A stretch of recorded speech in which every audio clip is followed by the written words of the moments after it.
it has held in pretty well and does seem to be breaking out again. One of the most important reasons is we think institutions are taking it seriously as a new asset class.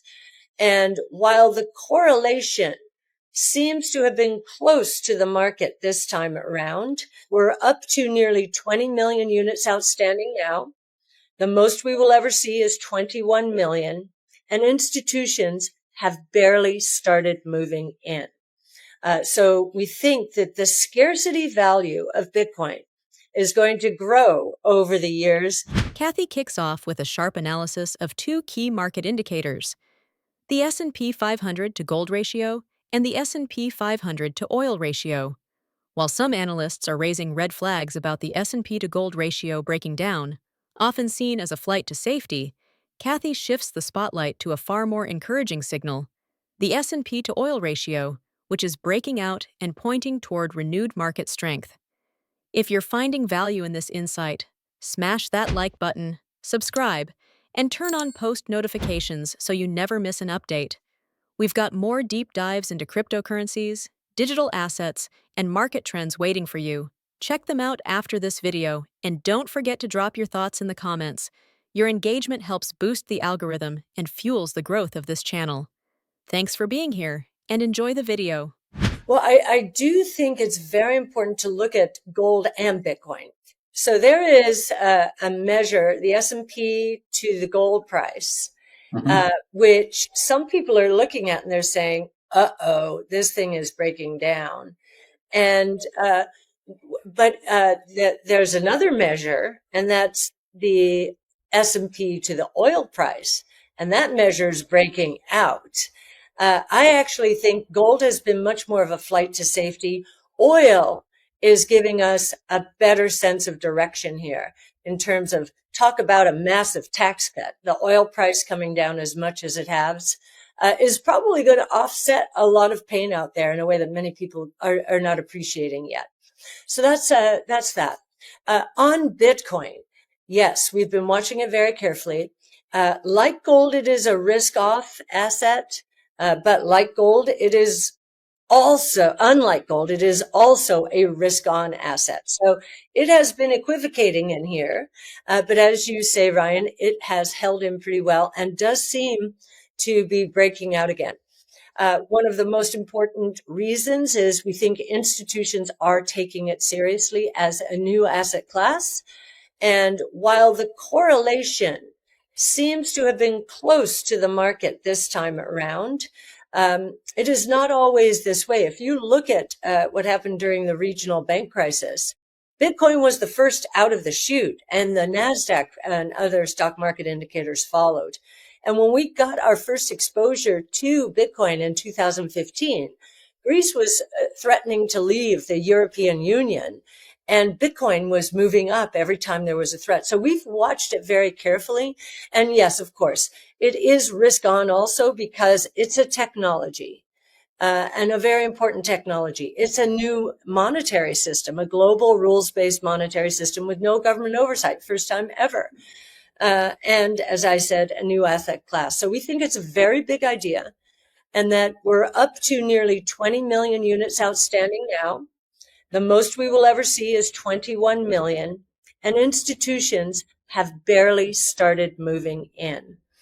So we think that the scarcity value of Bitcoin is going to grow over the years as AI is reducing the scarcity value of many other things out there, including labor. If you think about it, AI is going to be overtaking more labor. So labor will become less scarce, right, than it has been.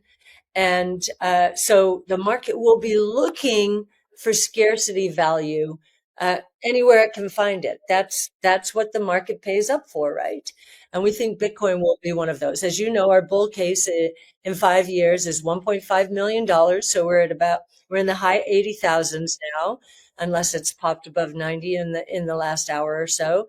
And we think we're going to 1.5 million. You'll see that it's substitution for gold and institutional investment that power are the biggest powers behind this move to 1.5 million.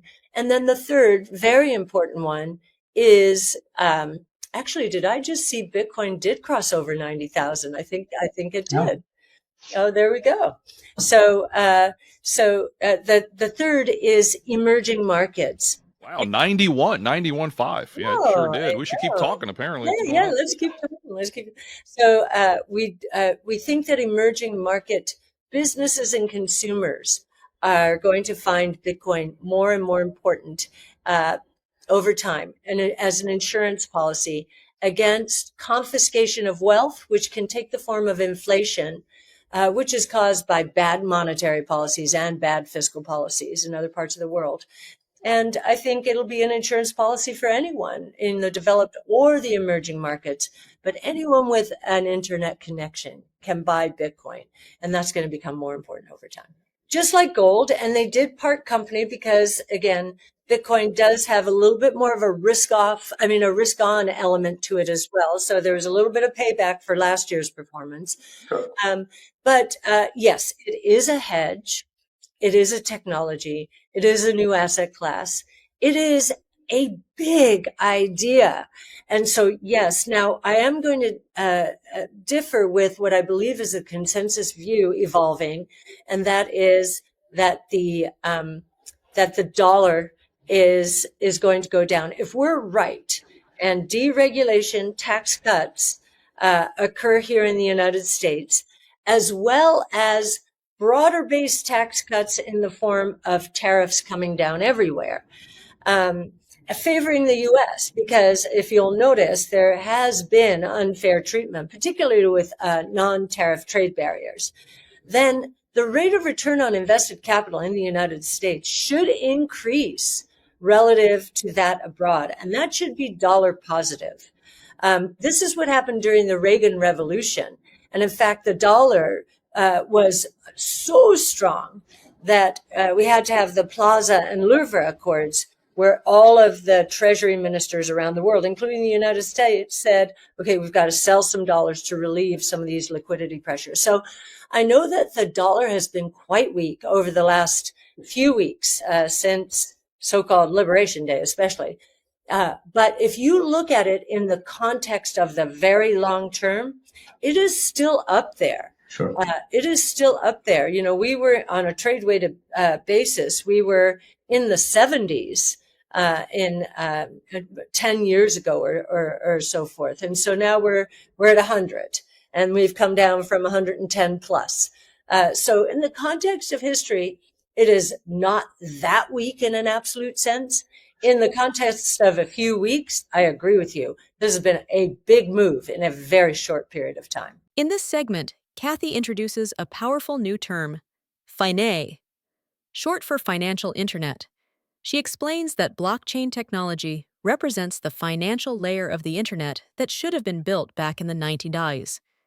At that time, the internet wasn't designed for commerce, so we've been stuck relying on outdated systems like credit cards, middlemen that charge 2.5% to 4% on every single transaction. Cathie argues that blockchain changes everything by removing those costly intermediaries and enabling direct, peer-to-peer, trustless transactions at scale. It's not just an upgrade, it's a complete transformation of how value moves online.